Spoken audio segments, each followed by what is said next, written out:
give ourselves grace and utilize empathy toward ourselves. That's always important. We're going to use this knowledge to dig deeper into how what has happened to us affects how we behave and how it affects everything in our lives. And then lastly, we're going to find strategies to challenge our attachment styles and move towards a more secure attachment. So we'll just get right into attachment theory. So first off, what is attachment? Attachment is the deep and enduring emotional bond between two people in which each seeks closeness and feels more secure when in the presence of the attachment figure. So it's a deep bond that we feel from people who are close to us, essentially. And yeah, brief background of attachment theory. So it's developed by John Bowlby. He was a psychiatrist who worked with troubled youth in the early 1900s. And he came up with attachment theory, which is, it introduces the importance of an infant's bond with their caregiver and the feeling of safety and security that they experience from their caregiver. So he noticed this a lot with the troubled youth that he was working with. Basically, if they didn't have like a good relationship with their caregivers, then they were more likely to have attachment problems later on. Were these like children or adolescents? So it was like children to adolescents. So he worked with a wide range. So kind of wide range. But his theory is based off of like infancy. Mm-hmm. So. Okay. So yeah, moving forward, these bonds that are formed in early infancy introduce a foundation for our social and emotional relationships we form throughout our lives. So this attachment in our infancy affects our relationships forever.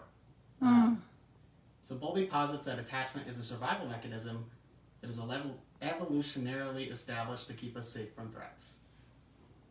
Okay, which makes sense with infancy, right? Yeah, we're all about survival. We need a caregiver when we're babies and even children, right? And yeah. So part of this theory is the attachment behavioral cycle. This was also developed by Bowlby. He determined that infants follow an attachment cycle when in distress in order to seek safety and security. So these stressors can be internal or external. An internal factor could be hunger, fatigue, or illness. So the baby's tired, it's crying, it's hungry, it needs food. External could be like there's a threat, like there's a imminent danger that the infant can see, basically. So part of the cycle is when the infant feels stressed, they will seek their caregiver for safety. It makes sense, right? Looking for someone to keep them safe. So if this system works for the infant and they are comforted by their caregiver, they are more likely to seek out safety from others in the future. So this establishes a pattern. So caregivers that provide support and comfort in times of stress are known as secure bases. So if something happens, the infant is likely to go back to their secure base for comfort. Yeah, because they know like this person is going to help me when I'm in times of stress. Right. Okay.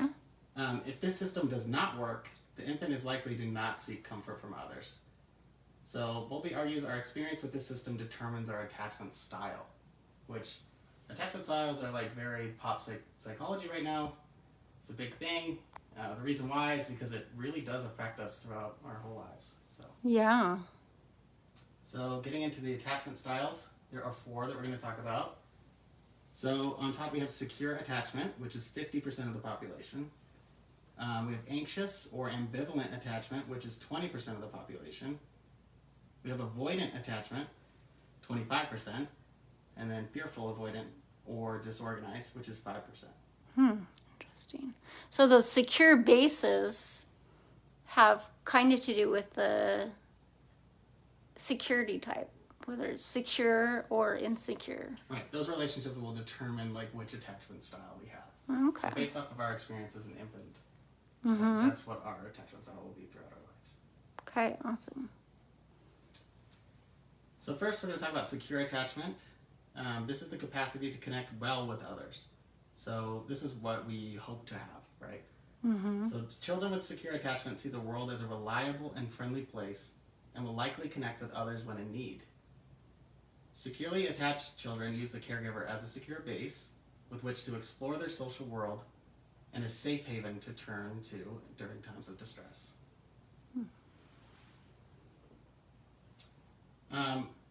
Yeah, we're going to kind of gear this towards adults as well, because it does affect us throughout our lives. So this is kind of like what it looks like in adulthood. So adults with secure attachment are comfortable with closeness and intimacy, have trust in others, they express their emotions, they assign positive values to relationships, and they have healthy levels of independence.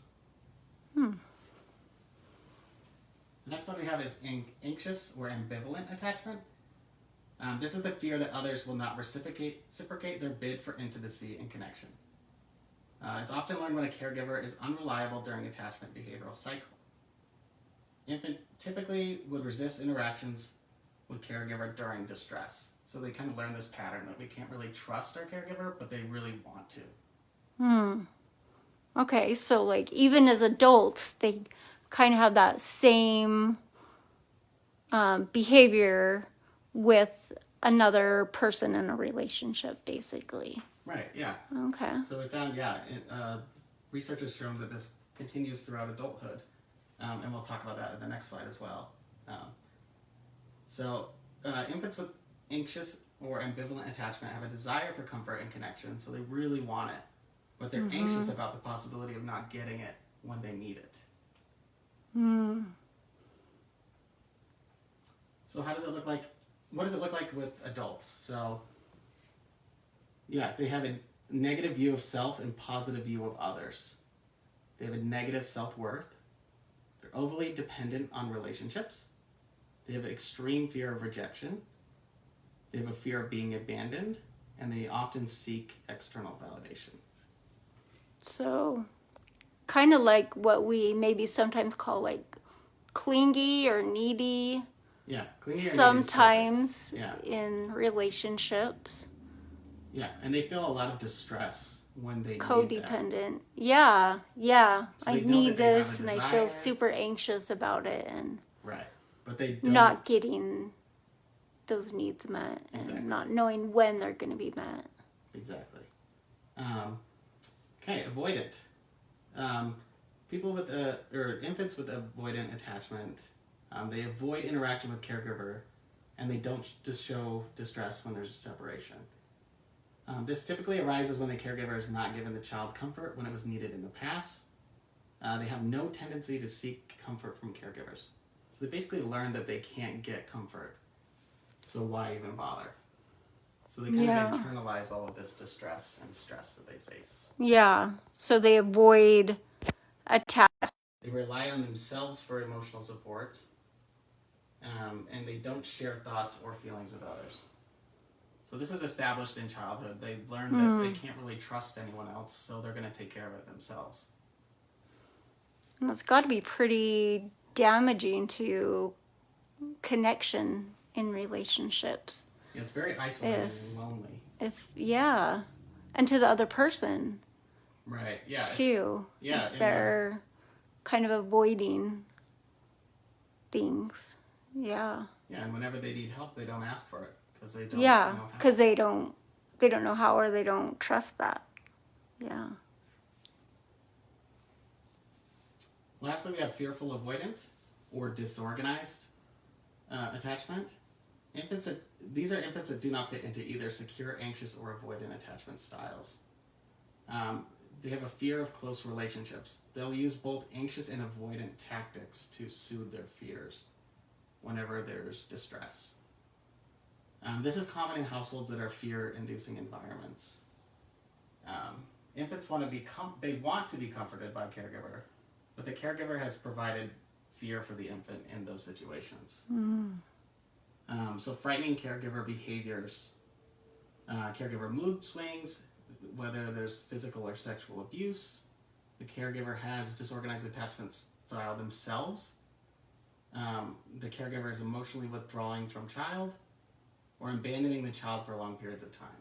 So when they come home, they might be, more of a secure base, but it's inconsistent. So people with inconsistent caregiving Right. fall into this attachment. Yeah.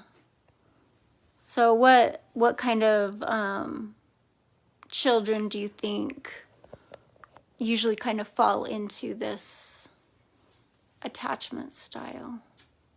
So this could be lots of different types of kids. Kids with maybe parents in the military. They're not really sure when they're going to come home. They don't know if they can really establish a connection with them, but when they are home, they really want to. But they're not quite sure if they can trust them. To be there. So they have patterns of both. And maybe children in like foster care, different things, or parents who have substance abuse or things, maybe. Yeah, just where it's not consistent, and so they don't know they don't feel like they can trust that. Exactly. Yeah, inconsistent is the perfect way to describe the caregiver. How does this look in adults? So they cling for others to be close, but push away others when they get too close. That's uncomfortable for them because they're not used to it. But they really want it. They have a desire to have that. But it's uncomfortable once they have it. They have an unstable sense of self. They have difficulty trusting others. They're likely to have unstable relationships. Often have a fear of intimacy. They have inconsistent behavior, like I said, going from anxious to avoidant. And they have difficulty with setting boundaries and having boundaries. So, what style are you? There's several quizzes. I guess I could send that to you, or if you want to find. Yeah, I'm just trying to think.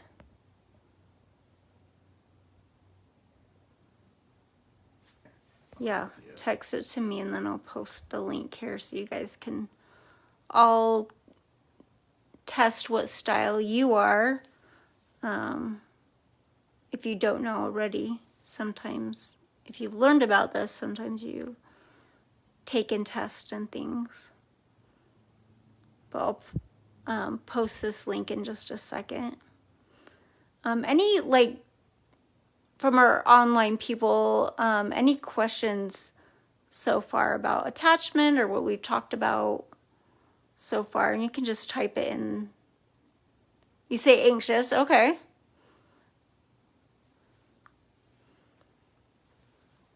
Okay, so let me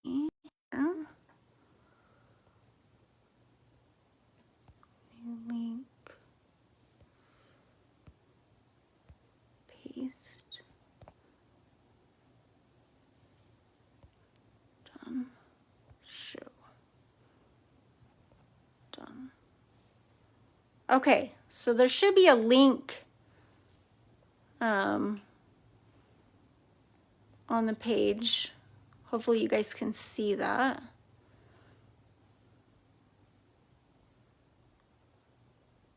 It's kind of interesting to learn our attachment style, right? And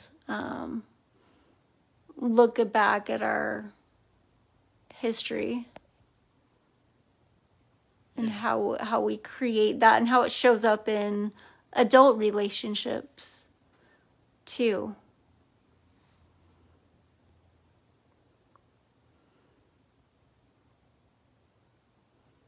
Okay, we'll give everybody kind of a minute to complete that if they want to complete it.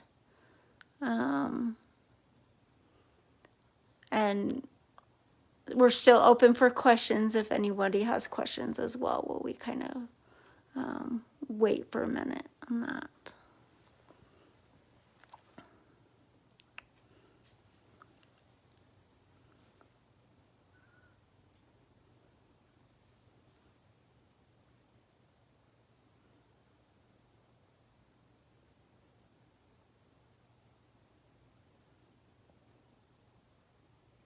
It said it should take like 3 to 5 minutes. So. Okay.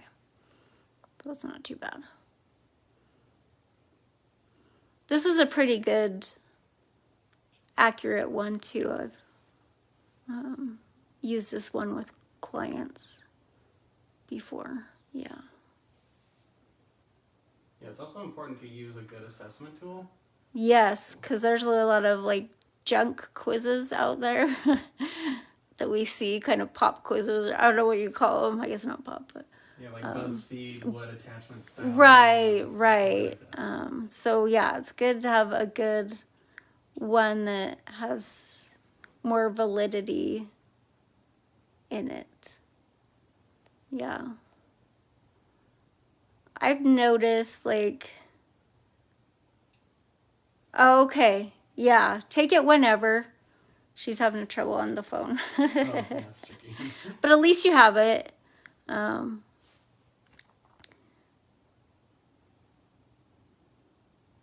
Awesome. I noticed like for myself, I was kind of a mix of anxious attachment and secure.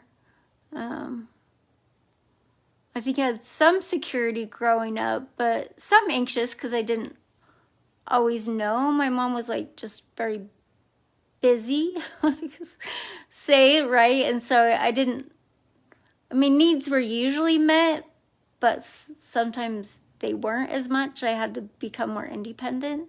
But I was more anxious in my marriage because I was married to someone who was avoidant. And so I was kind of anxious and trying to get his attention or love, right? And he was kind of running the other direction. So it's not always a good mix unless you learn what's going on and then figure it out. But that can happen sometimes. Or say two people are avoidant, they probably wouldn't get together. I don't know. Or two people anxious, right? Then I don't even know what that would look like. They're both anxious and they're really constantly struggling to try to get their okayness from the other person, but not having it enough themselves, right? Not enough that security within themselves. Yeah, that's an important aspect of it too. Is like the other people in the relationship might have a different attachment style from you as well, which causes some tension too. Yeah, So it's yeah. important for everyone in the relationship to understand like what type of attachment they have. Yeah. So Laura says she's been going through a breakup currently. And both in the relationship and how she's been dealing with the breakup definitely seem to fit the anxious attachment style. Yeah. So we can see like just from this, right, what kind of fits and kind of understand that better. Maybe and why your attachment style shows up that way. Yeah. Right? Yeah, it's important to understand your attachments. So you can kind of go back in time and kind of see like why, what happened to me that kind of led to me feeling this way. It leads to a lot of like empathy towards ourselves. Like, oh, it makes sense that I act this way. Like this is what happened to me. So what can I do in the future to avoid that? Yeah, definitely. Sayla says, I've always heard you get along best with a partner who matches your attachment style. Is that true? That's a good question. I think possibly, but not possibly. Yeah, I think if it's something you understand it's something you're comfortable with, you can kind of look for that. You can kind of, get good at asking for validation if you're anxious or, good at like working around that. So that maybe like something that's familiar, you might be better at handling in a relationship. Like you understand it better. Yeah, you can have more empathy towards them. But yeah, it's kind of the goal is to be secure. Yeah. I mean, yeah. So with the last, like the three under secure, right there, the anxious avoidant, the fearful avoidant, they're all insecure attachment styles, right? So there's some kind of insecurity there. And so, yes, like we were just talking about, right? If you had two avoidants, that would be kind of interesting of trying to meet each other's needs or too anxious. yes and no, but at the same time, like, what if you have a secure and anxious person? Could the secure one help the insecure feel more secure?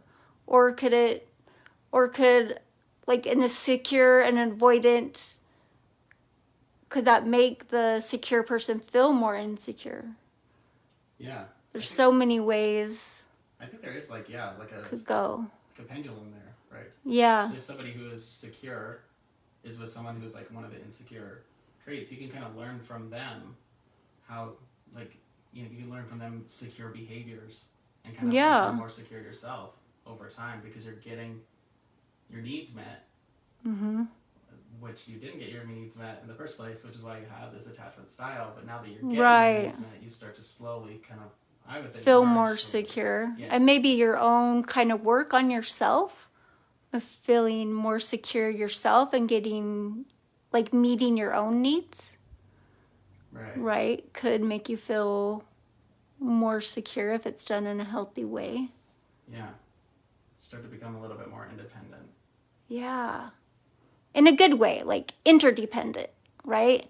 Where we're independent, but we still need connection and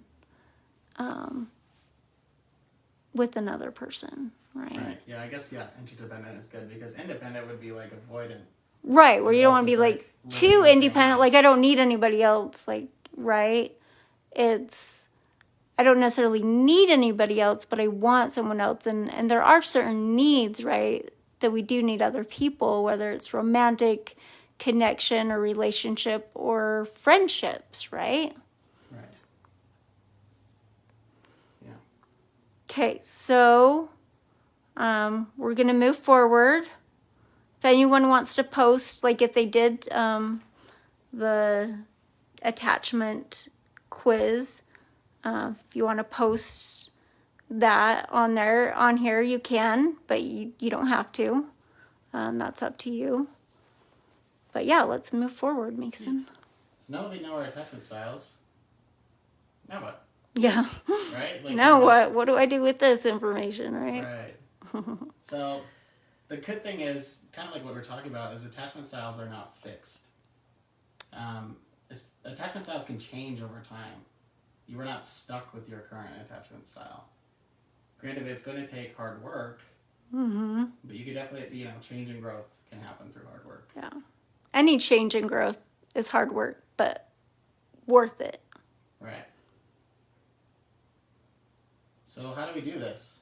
So learning to be assertive. These are all traits of someone who's by following what somebody who has a secure attachment style does, we can move our attachment style to be more secure as well.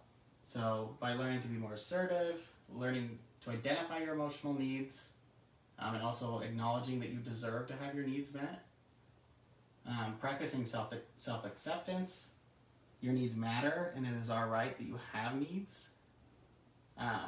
Learning what our emotional triggers are that provoke unhealthy reactions. Learning to self-soothe, which is a huge one. Practice resolving conflict in a we mindset. We are focusing on this problem and we are going to solve it together. Okay, so really quick here. Yeah, let's talk about some of these. So what does like assertive look like? So assertive would be like, holding boundaries, setting boundaries and saying like, okay, if this happens, this is what I'm going to do. Assertive in the way too of bringing up like, hey, my needs aren't getting met. Here's why, and here's what they are, right? Just like so kind of communication, direct communication. Right. In a kind way, right? But communicating that. I like that. Yeah. Yeah. And that we do have emotional needs, right? And it's okay to have those needs get met, right? Yeah. Yeah. And in our experiences in our infancy teach us whether our needs can or cannot be met, and whether they are valid or not valid. So yeah. by learning that yourself. By those reactions to. Right. from other people. You kind of don't need those reactions anymore, and you can kind of be secure in yourself. Yeah, yeah.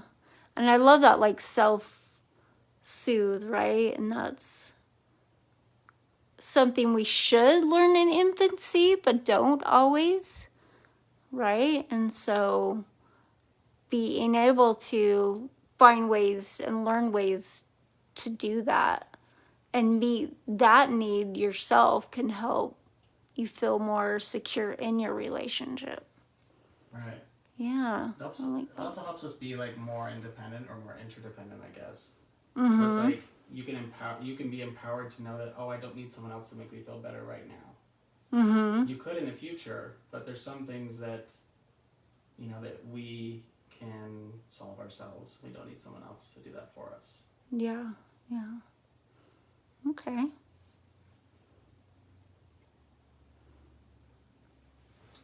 Some other ways we can do that is working on healing your shame and take a risk and be authentic and direct often. Being vulnerable and authentic leads to more connection. So, shout out to Self Counseling. We have a connections group. It helps deal with shame. Yeah. A lot of our attachment style is rooted in shame. Mm-hmm. It's a lot of like not getting our needs met and a lot of disconnection between people we love and care about. So. Mm-hmm. And kind of that not feeling worthy of love sometimes, right? And when we learn to feel worthy of that and learn to be resilient to shame that happens, then it's really empowering, right? And can help us feel more secure in our relationships and attachments. Right. Yeah. Yeah, good example. A large part of our attachment style is, like you said, feeling like we're worthy of feeling comfort or worthy of feeling connection. So shame is a big blockade for that. So Yeah. come to our connections group, sign up. Super helpful. Yeah, self-counseling can help with attachment styles or wherever you go to therapy. But yeah. Yeah, so meeting with a therapist, right, can you can work on attachment styles and creating better attachment styles and working on the relationship. So work on yourself as well as even go to like couples counseling, right? Like you have there. Yeah. Yeah. Working on it together and that dynamic of your two attachment styles and how that's working. Yeah, and also like, family therapy as well. Yeah. Right. There can be a lot of different, attachment styles even within the family, like the temperament of the child or different things, right? Sometimes when in a family there's like one child with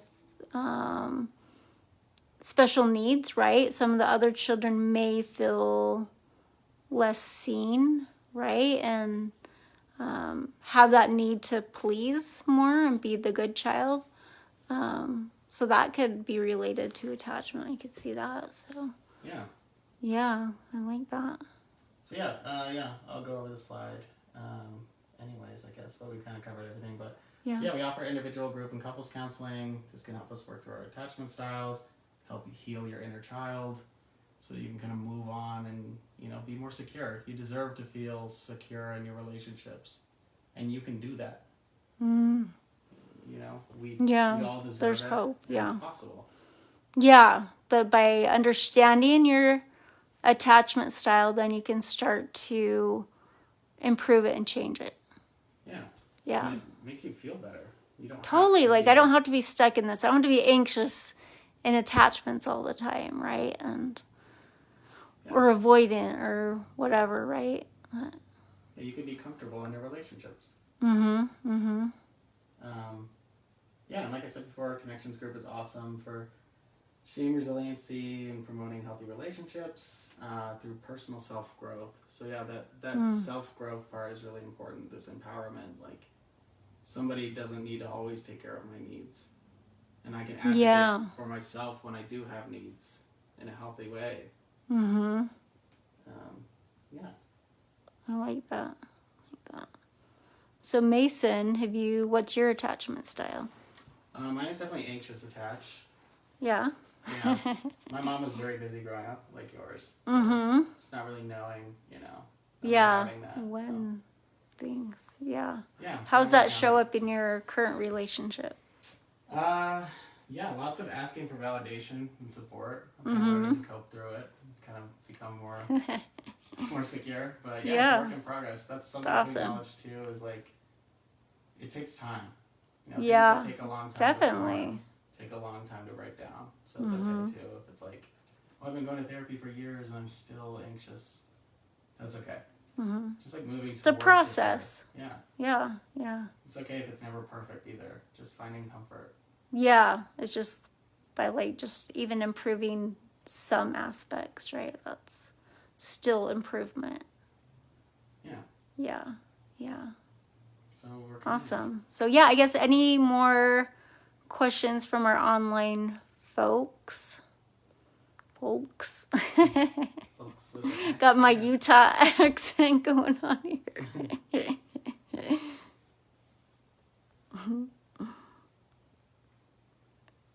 A big one is milk. Mountain. Leighton. Try to emphasize those T's. Okay.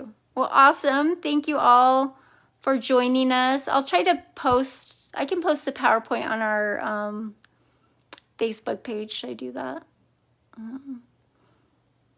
Yeah. I think I can post on there.